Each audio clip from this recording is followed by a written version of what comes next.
Good morning, Crest members. It's another beautiful Tuesday morning. This is Bill Giannone on behalf of the Crest Network. I want to welcome you to today's presentation entitled The Legend of Gross Profit, Myth versus Reality. I came up with this because over the last several months, I've been working with several of our members trying to refine a lot of their numbers and trying to refine some processes.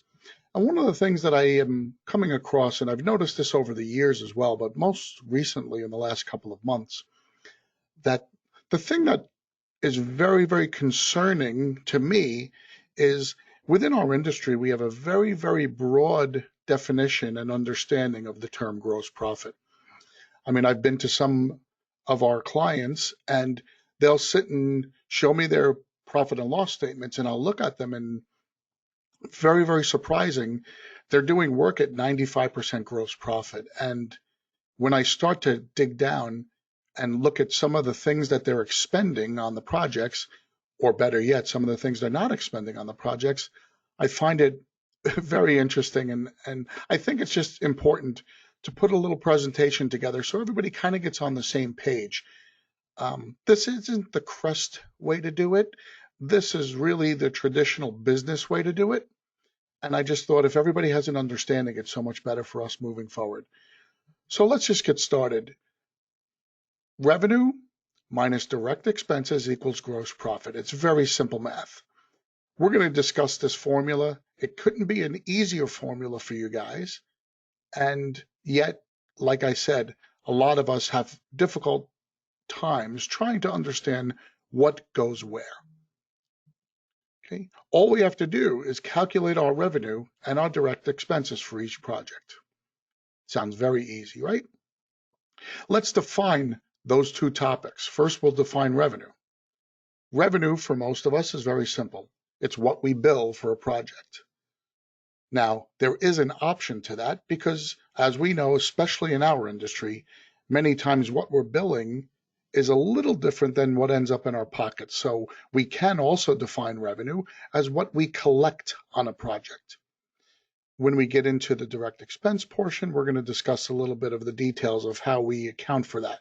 But let's just say if we're doing traditional bookkeeping within our QuickBooks or whatever software system we're using, our revenue generation is just simply all of our invoices added up, and that's what we show on our profit and loss statement as our revenue. For restoration companies, the vast majority of that revenue is going to come in the form of water damage or fire damage restoration. So for me, it's very important to note that the revenue on these projects is what we bill. If we have other revenue within the company, if we have interest income, if we happen to have the ability to rent out some equipment, those would show up on separate line items. But again, we're going to try to keep this as simple and straightforward as possible. So for us, the revenue is when we do a water damage project or a fire loss or a mold remediation, it's what the amount of the invoice is. That's what our revenue will be. Okay, direct expenses. It's a very, very simple explanation. Your direct expenses, again, what we spend on that project. Seems really simple. I say seems really simple because, like I said, as I'm looking at everybody's books, we've got dozens of members now in the Crest Network, and as we help them out and start assisting them, not all of our clients are asking for assistance just on commercial work. Some of them are actually asking for some administrative and some financial assistance on just understanding things a little clearer. So when I look at these P&L statements, I just want to make sure everybody starts to have a real good understanding of what goes where. Okay? On your direct expenses, things like labor. Obviously, this seems like a no-brainer. When we send guys out to a project, their efforts should be captured in our direct expenses. I can't tell you how many times, guys, we're finding that the labor for the technicians is being captured what I'll call below the line. In a P&L statement, we have revenue or we have income, we have cost of goods sold or direct expenses, and then we have fixed expenses or operating expenses. Many, many of you out there are more than likely taking all of your payroll expenses and putting them what I'll call below the line into your operating expenses. And in order to properly capture direct expense costs, we need to break those out. We need to take the expenses directly related to any project and move them into cost of goods or move them into direct expense. That would include any of your technicians. That would include if you use a PM, if they're going out and you're using that model to have a PM or a first responder go out and sign up projects, it would be incumbent on you to move their cost up to your direct expense as well. That's by far the biggest number. When I mentioned before that one of our Crest clients had a 95% gross profit margin, well, he achieved that because he didn't capture any of his labor costs. Now, for those of us who look at the books on a daily basis, we know that the labor is the single largest direct cost we're going to have on any project. So the 95% profit margin was never realistic, should never be considered realistic. And let's just make sure we're moving that labor. Yes, it's more work for our bookkeepers. Yes, it's more work for us in the office, but it gives us a much truer picture of how we're performing out in the field. So let's make sure we capture those. If you look at these pictures real quick, I always like to throw in some humorous photos in my presentations just to try to tweak a little bit of interest. So if you look at the photo on the left-hand side, I don't believe we would have crews demoing floors kind of dressed the way that they are and doing it the way they're doing it. Let's try to keep them more like looking like the guys on the bottom photo where there's proper PPE being used on some demo projects. And of course, top right, we've all got that famous picture of let's get every truck we've got and every piece of equipment out in the yard so we can take a photo to show everybody how big we are. When it comes time to listen to Dick Wagner's marketing presentations, I believe he'll be speaking next week. These are always some of the things he talks about, the way that we envision ourselves as marketers. I just wanted to throw some fun pictures in there. The next major expense we need to make sure we capture are the supplies we use on the job. Obviously, we have many different types of consumables that we're putting out on projects. We need to make sure we're capturing those expenses. Once again, this is very difficult to do on a normal, smaller kind of job where you might only be using a half a box of garbage bags and maybe a half a roll of plastic to build a small containment wall. How do we keep track of that true cost? Well, it's going to involve a little bit of work, guys. Many of the clients that I've worked with over the years have been able to transform their processes to capture this information. What we've done is we've installed systems and processes for the technicians where they need to fill out a labor log to keep track of all the direct labor, but they also need to fill out a consumables log where they're actually making sure that someone in the office is aware of exactly how much of these consumables they are using. If they're only using half a box of garbage bags, we're going to make sure that they know that a half a box of garbage bags were used. If that means that we buy our box of garbage bags for 35 bucks, we're going to charge $17.50 to that project. It's that minute. And I know it sounds very small and very simple, but these are the things that if we're going to really understand our business to be able to make improvements, these are the things we need to understand and capture. Okay, so make sure somehow, some way, our guys are cognizant and aware of what they're using out in the field. It's very important to the bottom line of the company. And as the owner, if you're $1 million company and we make a 1% change to your bottom line, we just put $10,000 in your pocket, and that's all yours to keep as an owner. So I really stress and I really focus on very, very minute aspects of our processes because I want to make sure you understand exactly how we can analyze them and find those little spots. It's very important. Other direct expenses that most of us understand is if we use dumpsters or any kind of carting service to take away our debris, that obviously is a direct expense to the project. Remember, the definition of direct expense is anything that we're spending on that project that we ordinarily would not incur as a normal cost of business. So dumpsters on a project would be a direct expense. Office rent, utilities in the office, our copy machine, those are things that we're committing to as a company to have as our base of operations, whether or not any one particular project comes up. So those would be what we would call operating expenses. These are specific to the job. Another direct expense that many of us incur on the larger projects would be rental equipment. For most of us, we don't own a lot of generation, or we might not own desiccants. And if we get a larger project, we would have to go out and rent those.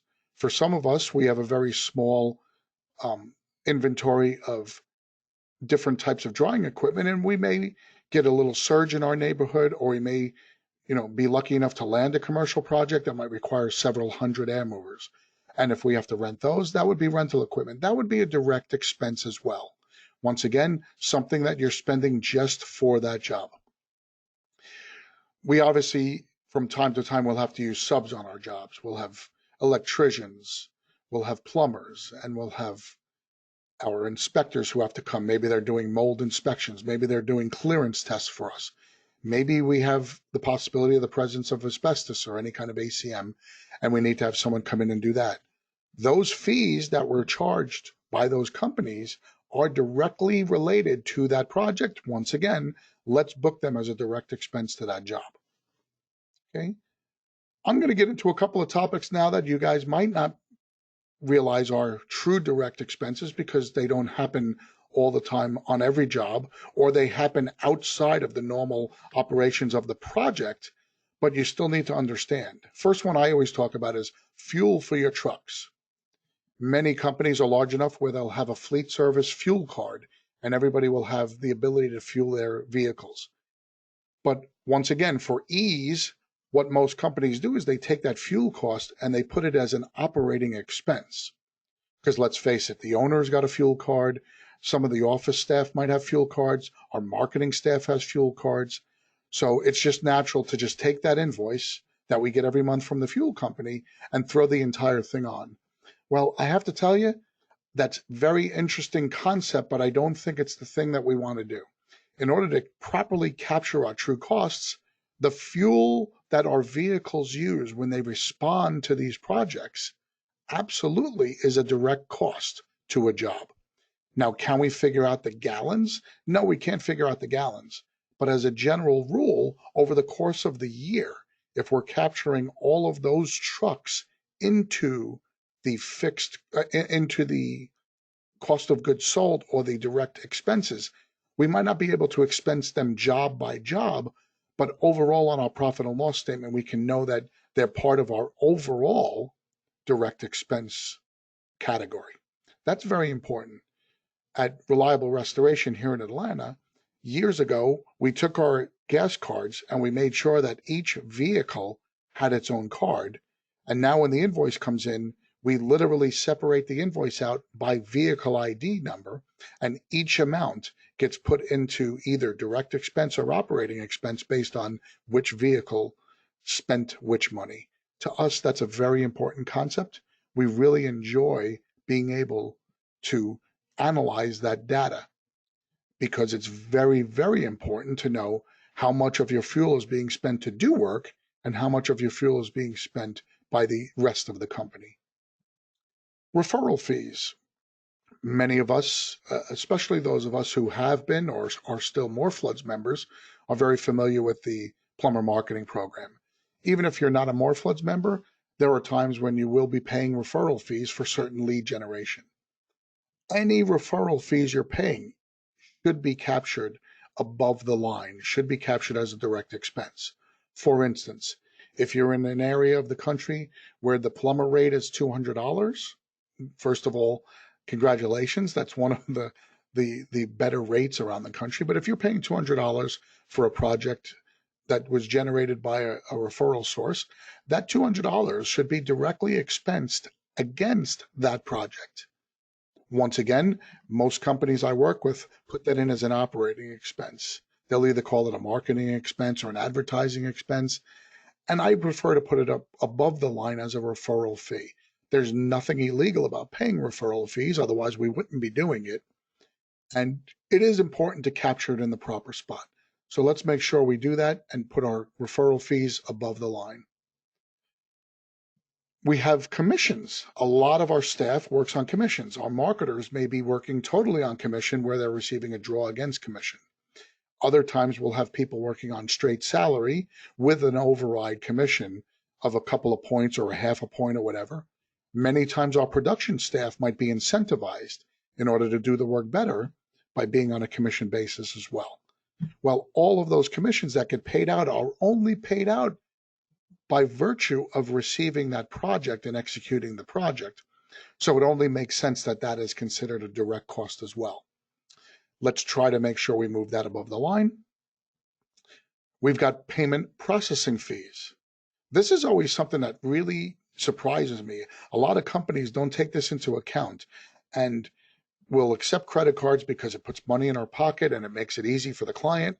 Many times the client, even if they've gotten a check from the insurance company, they want to pay us so that they can get the miles on their credit cards. Everybody's got their reasons for doing things. But remember, as the vendor, you guys are subject to a fee every time you process a payment through the credit card. Well, once again, that fee is only there because you're processing payment. If you didn't have to process payment, you would be getting more money. So that reduction or that cost of accepting the credit card is a cost of doing business. It's a direct expense just on that job. Let's make sure our processing fees are captured above the line as well. Finally, are we offering customer discounts? Sometimes, and I mentioned this before when we were talking about the revenue, sometimes there's a difference between what we bill on the project and what we actually collect. I never like to use the word negotiation when it comes to dealing with the adjusters or the insurance carriers. So I'm never going to say that word. But there are many times when we will agree to concede certain line items on our invoice as a means of settling out and getting paid or just putting it behind us. Well, in most cases, we're going to consider those client or customer discounts. There are some of us who might go back to our clients and say, you now are responsible for the difference in those fees. But for the most part, the general practice in our industry is that most of our guys will just say, okay, I'll take $50 less and I'll concede to one less day for an air mover for $25 and I'll accept payment for that lower amount. Well, that lower amount has to be accounted somewhere if you're booking the invoice using what we'll call accrual. I don't want to get too far afield in our accounting discussions. I'm going to leave that for another presentation. But if you're doing the accrual method of accounting, your revenue is actually generated when you produce the invoice, not when you collect the money. Conversely, the other method of accounting is called cash accounting. You don't generate the revenue number until you take in the money. So in cash accounting, the amount of money you take in really dictates the day, so there would be no difference between what you billed and what you received. But in accrual accounting, you have to now make an adjustment to your number. If you had billed $5,000 and you're accepting $4,900, somewhere that $100 reduction has to show up. Here's a category it would show up in, so this would actually be a direct expense. It's not that you're spending money, but you're not taking in the full amount. Okay, so in summary, on the left side, you see the simple formula. The revenue minus direct expenses equals gross profit. But now I have filled in all of those categories within direct expenses that we want to make sure we're capturing. Okay, this is very important that we understand this concept because as we move forward, we want to make sure we're in the right target. What is the right target?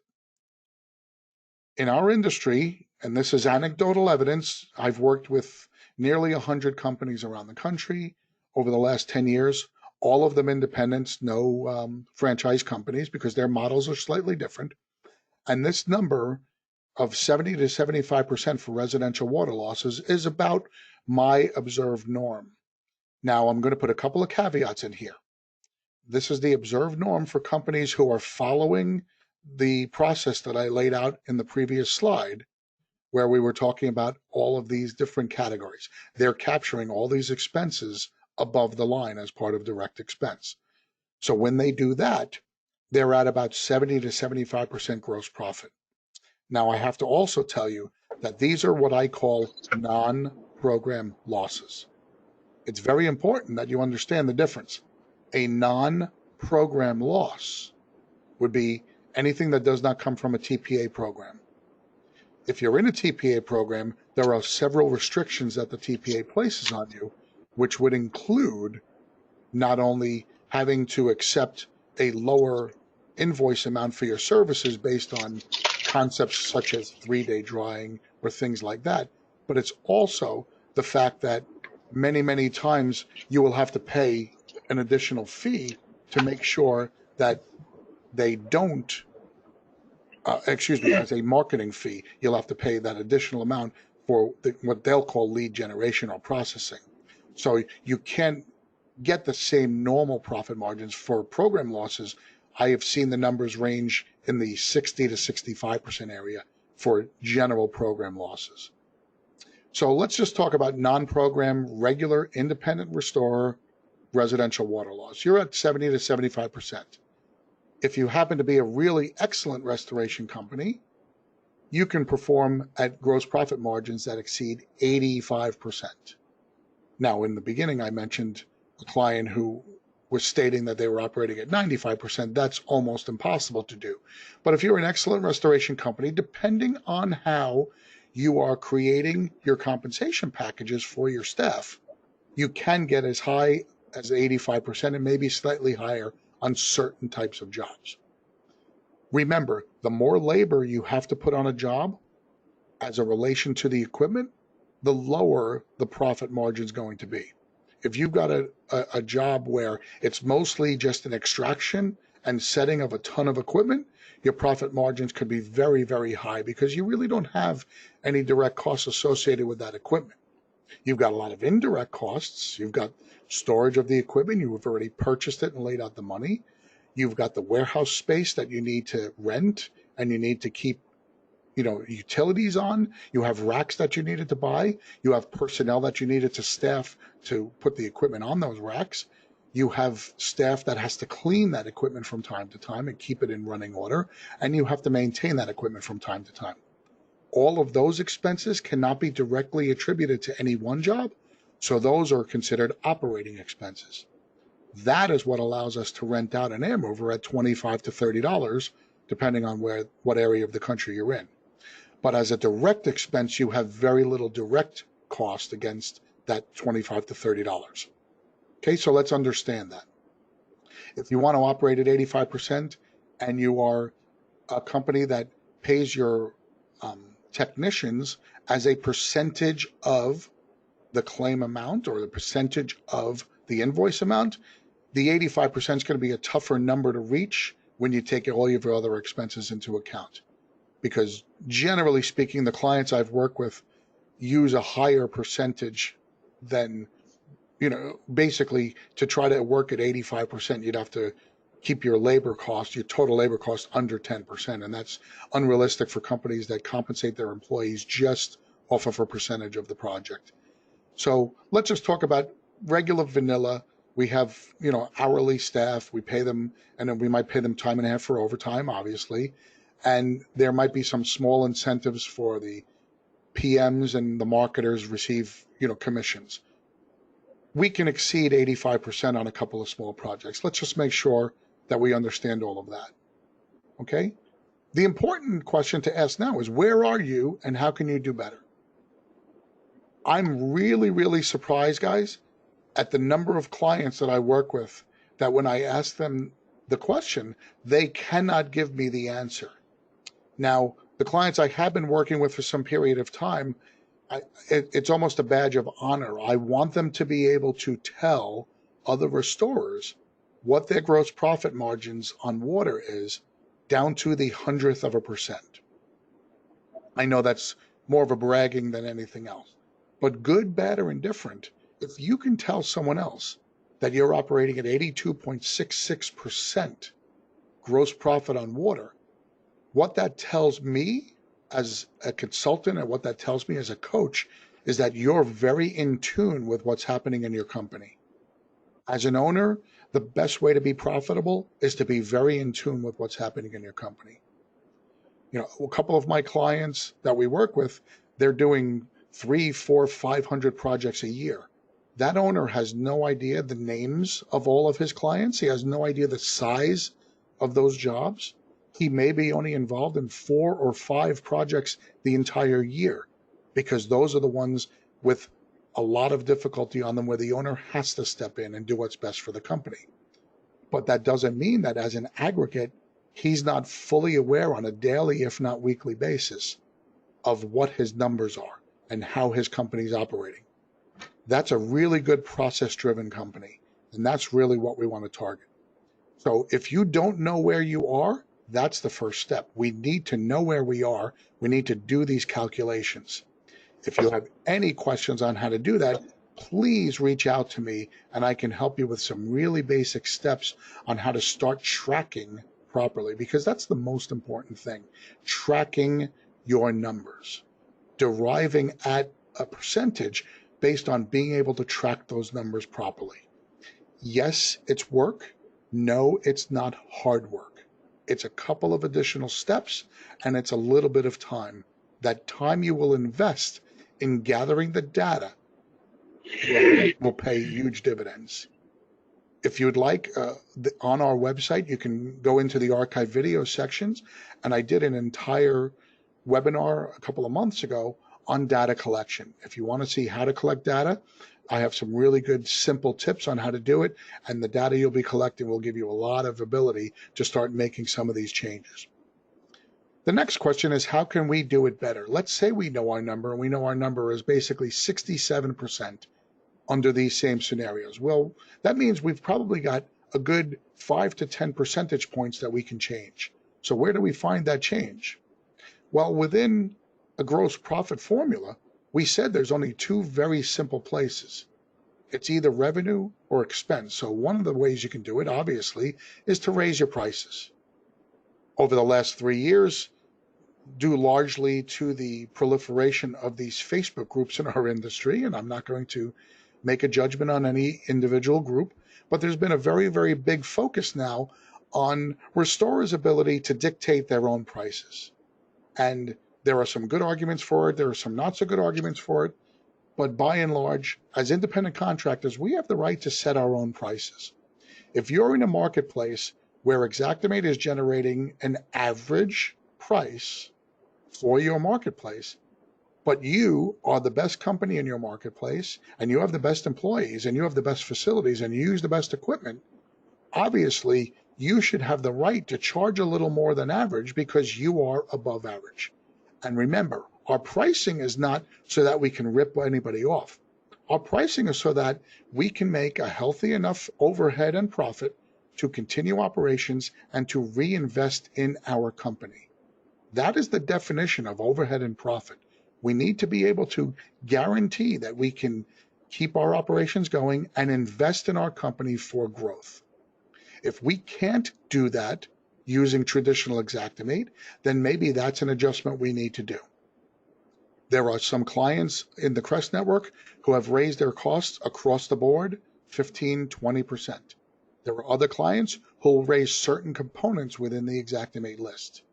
There are yet other clients who refuse to use Xactimate at all and have gone to their own proprietary pricing.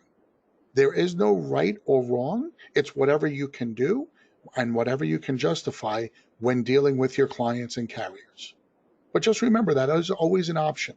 If you raised all your prices 5%, you're going to generate extra percentage points of profit. Now, once again, remember, when you raise by a certain percentage, that doesn't automatically generate that percentage of profit. If I've got something that's $100 and I raise it to $200, I've raised it 100%, but that only results in a 50% increase in profit. So understand, if you raise it 5%, you're not getting 5% back in total profit. So be sensitive to that. Obviously, the other way that you can improve your margins is to spend less, cut your costs. That's very, very simple. But I know all of you on the other side of the screen are looking at me like this right now. You're all saying, how can we spend less? We all think we're operating at maximum efficiency. We all like to pride ourselves on the fact that we're very efficient. We've got our processes down. And I believe that for the most part, most of us do. I think there's just a couple of ways that if I enlighten you to a couple of simple tips, we can find ways to decrease our spending or be at least more aware of our spending. First way we're going to talk about is our purchasing. I did say we have consumables, and there are ways where we can purchase in different ways. I still work with clients who every single project, they've got their guys running to Home Depot to purchase the things they need.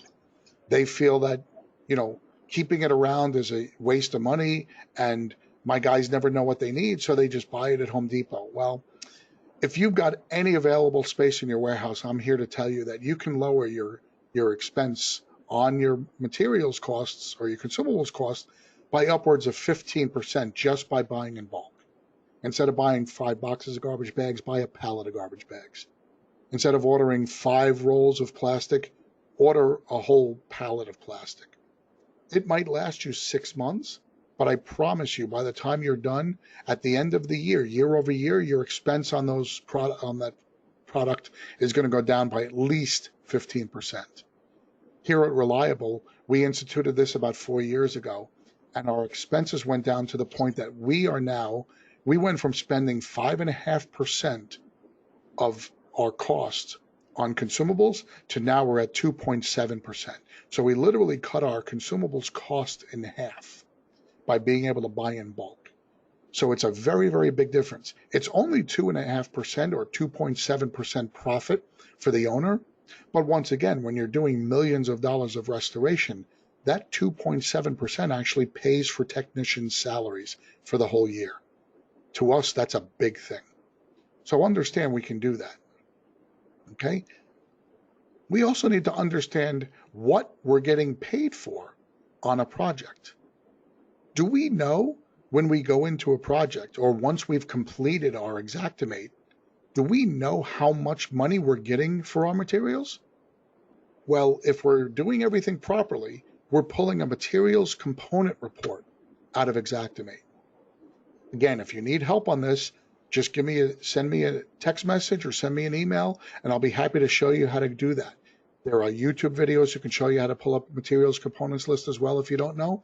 But this is something that you guys should be doing on every project, and I call it the post-mortem period. There needs to be a review period for every project, and somebody in your office can be tasked with this. If you've got a company where you're doing 10 to 15 projects a month, you can have somebody in your office who's doing your bookkeeping easily get these reports from the person who's creating the Xactimates. They can be printed out. They can be included in your file. And then you can go through this and now start looking at all of your materials costs against what you're spending. You should always make sure that you're not using more than what you're getting paid for. If you are, now we've got some production issues we need to talk about. Maybe you're getting paid for 10 garbage bags, but you guys are using 20. Well, maybe your guys aren't filling the garbage bags up well enough and they're just being lazy and just wasting your garbage bags. And I know that's a very picky little thing, but for a fully functioning operating company that's going to go from 15 projects a month to 40 or 50 projects a month, those little things mean a lot. So let's make sure we understand that we have the ability to review and track our processes to find little holes in our production that we can coach up and we can make some changes to.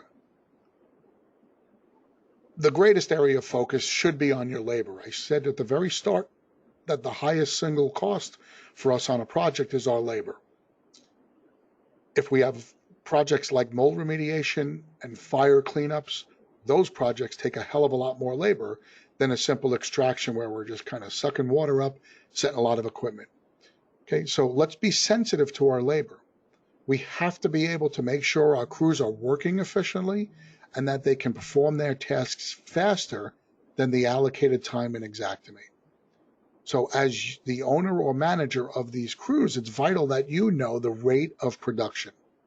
For those of you who have been to any of my Xactimate versus time and materials presentations, you know that rate of production is a very, very big thing for me.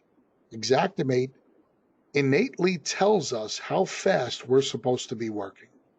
Now they do that within each program line item.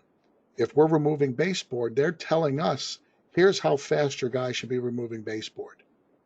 Once again, there is a simple way for us to know that on our projects, and it's by finding the labor summary. Now, this is an older picture. I didn't want to get caught on any kind of proprietary copyright infringements with Xactimate. So this is a much older picture from an older version of Xactimate when they used to use what they called base service charges. They do something a little different now. They add in an additional charge for working in a restoration environment or in a water damage environment. But you'll be able to see these types of columns on your labor summary. You'll have the direct hours, and then you'll have the SE, which are supplemental hours. The bottom line is no matter what category that you're using, you can look on here, and if you can see clearly on the left-hand side, you've got a CLN category for cleaning technicians. You've got a DMO category for our demolition laborers. The total number of hours that you're getting paid by Xactimate for your work shows up in the far right-hand column. So counting all the tasks on this project, which is both a mitigation and restoration project, but let's just say this is just a regular water damage and all these are water damage categories, you'd be getting paid 175 hours of labor for these projects. Let's make sure our guys are working faster than 175. Again, the numbers are going to be, if you're working at 175, your profit margin is going to be right around the 60% level. That's about what Xactimate is going to allow you to get as a full profit margin on a normal project with normal equipment and normal labor. You're only going to be able to be at 60%. So the best place for you guys to find extra money is right here. You have to know what the total time is for drywall removal, what the total time is for removing hardwood floors. If you're not getting enough time, or if your guys aren't working fast enough, you have two options here. Number one, you can always train your guys to work faster and more efficiently. That's always a key. Maybe your guys don't understand how long it's supposed to be taking them, and you have the ability now to tell them. We actually did a little bit of a study on this here at Reliable. We had 5 crews working at the time with 2 PMs. We call our first responders PMs. They're the guys who go out and sign up the jobs, and then they write up the Xactimate invoices. They also talk to the adjusters. That's just a model that we use here at Reliable. Well, we had 7 total individuals because we have 5 crew leaders and 2 PMs. And we put them in a room, normal, simple, square room, and we asked them to give us an approximate amount of time that they thought it should take the crews to do the work. Now, they did this without looking at Xactimate. Well, the 7 guys gave us different times. Nobody was even close to each other. And the range in times that they gave us just for removing a 4-foot flood cut of drywall in this room, the amount of time doubled from the lowest to the highest. So they were wildly different on the amount of time that they thought their own guy should be working. And I got to be honest, most of them were at or above where Xactimate wanted us to be. Only 2 guys were below the Xactimate. So of course, we needed to sit down with everybody, and over the next 2 months, we went through all of the major line items in Xactimate that we see on just about every water loss. And we made sure that they understood what the rate of production was. If it was 150 square feet an hour, that meant that one guy, while he's working, should be able to remove how many linear feet at 4 feet flood cut for 150? You're talking about 38 linear feet. So in a 10 by 20 room, he's got to remove 1 long wall and 1 short wall within an hour by himself. He's got to bag that up. He's got to sweep it up, and he's got to remove all the screws out of the wall. One guy should be able to do all that in an hour. The crew leaders looked at us like we were crazy because they thought that that was too much. Over the next 6 months, once everybody was trained on it, we found out that we could have one guy doing all of that in 40 minutes. So now we're working a lot faster. And we only knew that because we looked at the data and then trained against the data. So it's very important, guys, that you do that. Take the time. Once again, if you need help on this, make sure that you contact me. My email's right there, bill@thecrestnetwork.com. For everybody, it's different, which is why I don't have cookie cutter. It's kind of the thing that we profess here at Crest. There are no cookie cutter solutions for everybody because everybody's got their individual issues. You guys might be doing really well out in the field, but there just might be a couple of things you need to train on. Let's make sure that we get some specific questions and I can answer those specific questions for you. If you need to figure out how to get into Xactimate and start looking for these little tidbits of information that are buried in there, let me know, and that's something I can easily help you with. Okay? If you do have any questions on anything else, please make sure you reach out to me, because this is a very confusing part of your business. It's something we don't really want to think about. We leave it to the accountants and we leave it to the bookkeepers, and we just want to take the numbers. But it's really important not just to know what the numbers are, but how we derive those numbers. So let's make sure we do that. Okay, guys? I want to make sure we understand this sheet, this labor summary. This should be a very vital part of our business model. Okay? Whether we're a manager, whether we're an owner, let's make sure we have this as our model. I want to thank you all very much for joining us today. And if you have any questions at all on this or any of our other presentations, please feel free to drop us a note and reach out to Dick or myself or even Cheryl, because it's very important. Every month, we're going to be doing a Q&A presentation, answering a lot of your questions, so that in case your question is something that others have, we want to make sure everybody understands it. We want to thank you very much for joining us today, and we hope you guys have a great week. Thanks so much. Bye-bye.